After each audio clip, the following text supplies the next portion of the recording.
What's up, you guys? It's Jonathan Carter, the movie critic that watches bad movies so you don't have to, and today we are talking about Stranger Things 5 Volume 2. I'm not going to explain the premise of Stranger Things or this final season because if you aren't watching it, I'm pretty sure you're living under a rock. I think it's probably the biggest thing on right now, what everybody's talking about on the internet. I was a big fan of Stranger Things Volume 1. I think the strongest season of Stranger Things so far has been Stranger Things Season 1, and then I thought Stranger Things Season 4 was probably the best next in line compared to that first season. So all that being said, please be sure to like and subscribe, you guys, before we get into this review. Let me know your thoughts on Volume 2 in the comments. I will be talking about spoilers in this season, so feel free to spoil away in the comments as well. What did you think about it compared to Volume 1? And are you excited for the finale? And without further ado, let's jump into the review.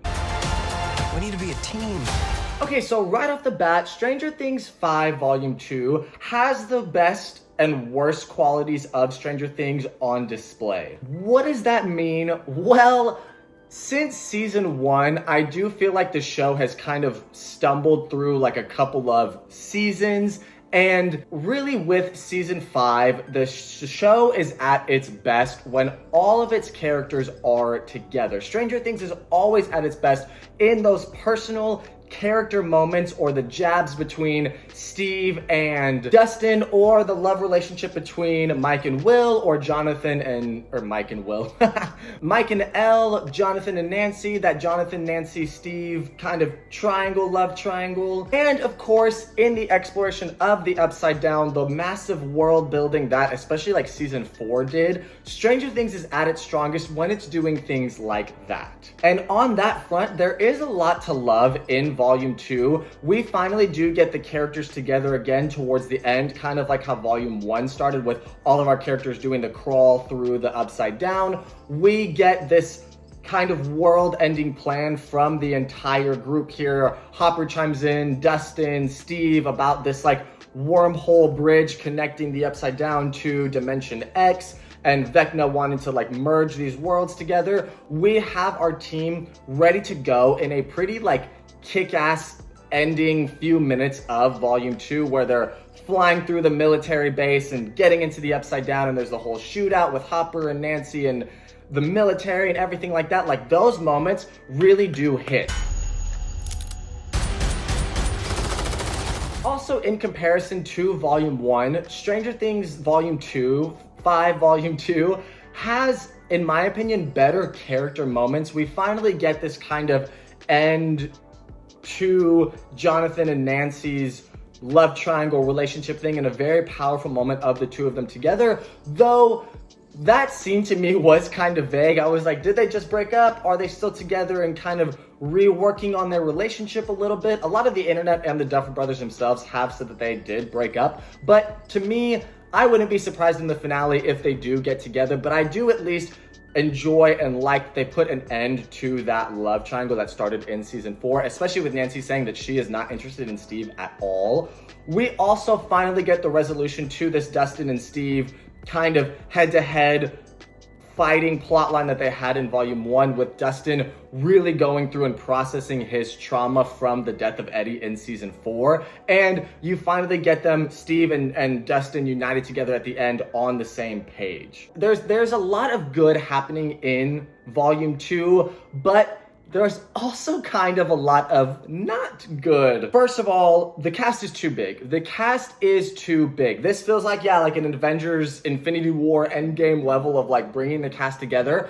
I'm not saying kill off characters. I don't need that kind of stuff happening right now. Like, I'm fine with these characters being alive, but I don't think every single character that's in this season needs to be in the show. By that I mean Dustin's professor or teacher doesn't really need to be there. I'm also really tired of Murray. I don't think he really needs to be in the show anymore. We could also give these characters we've been watching a lot more, for 10 years, a lot more screen time. I don't think Mike got all that much screen time. I don't think Elle's getting that much screen time. Winona Ryder has like no screen time anymore. We barely get time with Steve and Robin conversing together, and instead, the Duffer Brothers really just love to not only like expand or keep this entire cast on screen, but expand and add new characters. I was fine with it in Volume 1. Like, it irked me a little bit, but I could look past it because I really enjoyed Volume 1.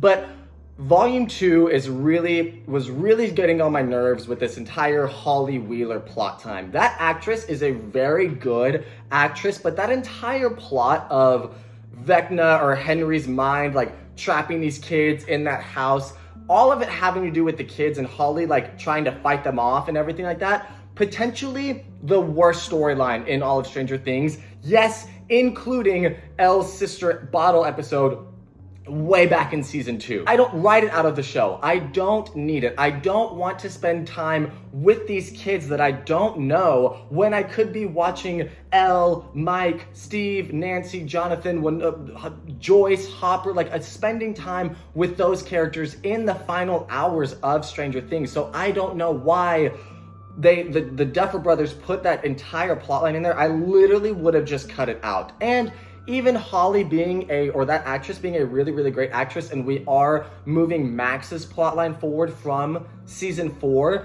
Holly gets so much screen time here that I genuinely at one point was just like, I just want to see the main cast that I grew up with and like get time with them before this show ends. Also, one of the bigger issues with Volume 2 for me, this is the end of Stranger Things like ever. This decade-long show, almost decade, that we've all been watching for forever is coming to an end on December 31st with this 2-hour finale. You would think that specifically Volume 2, the final episodes leading to that finale, would have weight to them where it feels like, yeah, this massively popular show with world-ending stakes is coming to an end. What is gonna happen? Each episode should have weight and gravity and stakes to it, and they just kind of don't. Especially in comparison when you go back to the penultimate episode of season 4 of Stranger Things when they're all in the RV.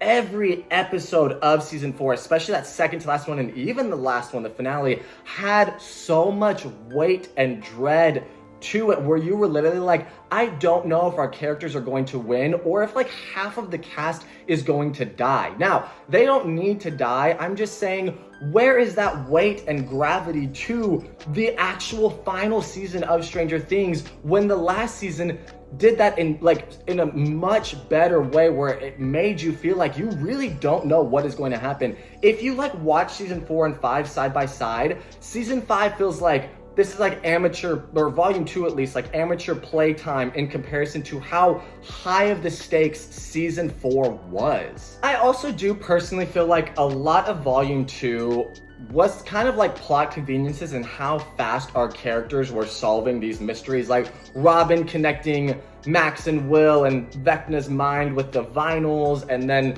Steve and the beanstalk plant going up into the world, the upside down, whatever it is. Like, it just felt a little bit like too far-fetched, and there were multiple scenes where characters would sit down for 20 seconds and then somebody would be like, oh, wait, you know, there's a helicopter here and there's blah, blah, blah, blah, blah, and how did we not see this before? And I can take that like a couple of times. It did happen a little bit in Volume 1 as well, but it happens a lot in Volume 2, and I was like, okay, how does everybody know all of this information? Like, it just seemed to, and I know this is a show about like an upside down world and D&D characters and everything, and so it's like, yeah, that's not going to be totally realistic, but like, how does every character know exactly what to do and what is going to happen next without really any backstory or reason for them to have that information or knowledge? And for me, that kind of happened in season 3 and just kind of continued on in 4 and 5 and really in this last volume here. So wrapping this up with a verdict, there is a lot to love in season 5 volume 2. There are great character moments. There are very cheer-worthy